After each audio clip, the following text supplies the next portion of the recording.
On entend partout que le code, c'est objectif, que les maths, c'est ne ment pas. Mais, et si cette idée, qui est vraiment au cœur de notre monde numérique, n'était en fait qu'un grand mythe? C'est ce qu'on va décortiquer ensemble aujourd'hui en s'attaquant au mythe de la neutralité algorithmique. On a tendance à penser que le code, par définition, est impartial. Mais les systèmes qui décident de nous accorder un prêt, qui filtrent les infos qu'on voit ou qui sont censés garantir notre sécurité, est-ce que ce sont vraiment de purs outils objectifs? C'est la grande question qu'on va se poser. Allez, on plonge directement dans le vif du sujet, ce fameux mythe de la neutralité numérique.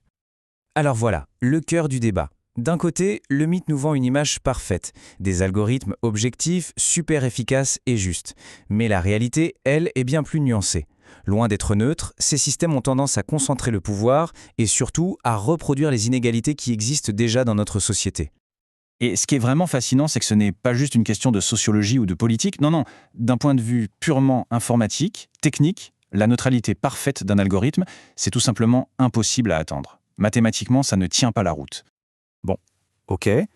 Si les algorithmes ne sont pas neutres, alors d'où vient ce biais? Comment est-ce qu'il arrive à s'infiltrer dans des lignes de code? En fait, le biais s'introduit à plusieurs moments clés. D'abord, et c'est le plus évident, par les données. Si on entraîne un algorithme avec des données qui reflètent des décennies de discrimination, eh bien, il va apprendre à discriminer. Logique. Ensuite, il y a la phase de conception. Ce sont des humains, des ingénieurs, qui décident subjectivement quelles données sont importantes et lesquelles ne le sont pas. Et enfin, il y a la définition même de l'objectif. Qu'est-ce qu'un bon résultat? C'est un choix humain. Et ce choix oriente tout le système vers un but qui n'a rien de neutre. La théorie, c'est une chose. Mais voyons un peu ce que ça donne dans le monde réel. Les exemples sont assez parlants. Prenons 2 cas. Pour les demandes de visa, imaginez un algorithme qui analyse des décennies de décisions passées. Il ne fait qu'apprendre et automatiser les préjugés qui existaient déjà. Sur les réseaux sociaux, l'objectif, c'est l'engagement. Le problème, c'est que les contenus qui divisent, qui choquent, génèrent souvent le plus de réactions. Du coup, l'algorithme, pour bien faire son travail, va pousser ces contenus.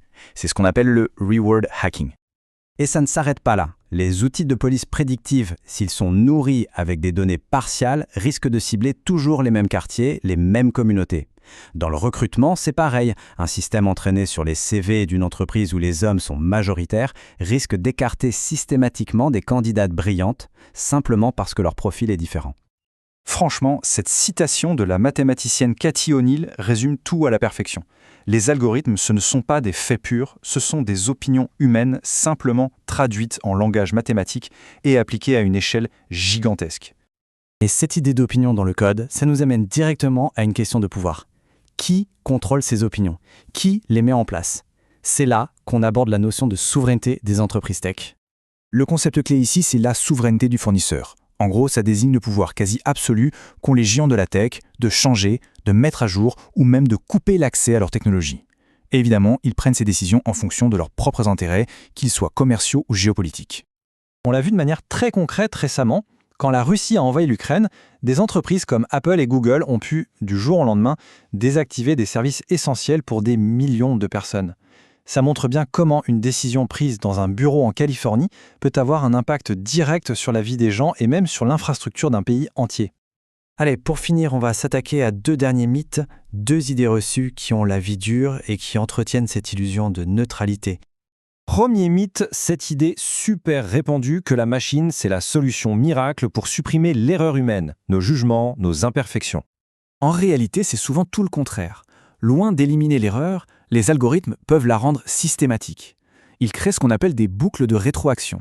C'est-à-dire qu'ils prennent un biais existant, ils l'automatisent, les résultats qu'ils produisent semblent valider ce biais, ce qui le renforce dans le monde réel, et ainsi de suite. Le biais n'est pas effacé, il est industrialisé. Deuxième mythe, celui du contrôle. On aime se dire qu'au final, c'est toujours un humain qui a le dernier mot, qui est aux commandes. Sauf qu'aujourd'hui, avec l'intelligence artificielle, on fait de plus en plus face à des boîtes noires. Des systèmes dont la logique interne est tellement complexe que personne, même pas leur propre créateur, ne peut expliquer exactement comment ils arrivent à une décision. Et là, le vrai problème, c'est celui de la responsabilité. À qui la faute quand le système se trompe? On finit par la transférer à une machine que personne ne maîtrise vraiment. Au bout du compte, si on accepte cette idée que les algorithmes sont des opinions transformées en code, la vraie question n'est plus de savoir s'ils sont neutres ou pas. On sait qu'ils ne le sont pas. La vraie question, c'est celle-ci. Les opinions de qui sont en train de programmer, de façonner notre réalité. C'est sur cette pensée qu'on va se quitter. Merci d'avoir suivi cette analyse.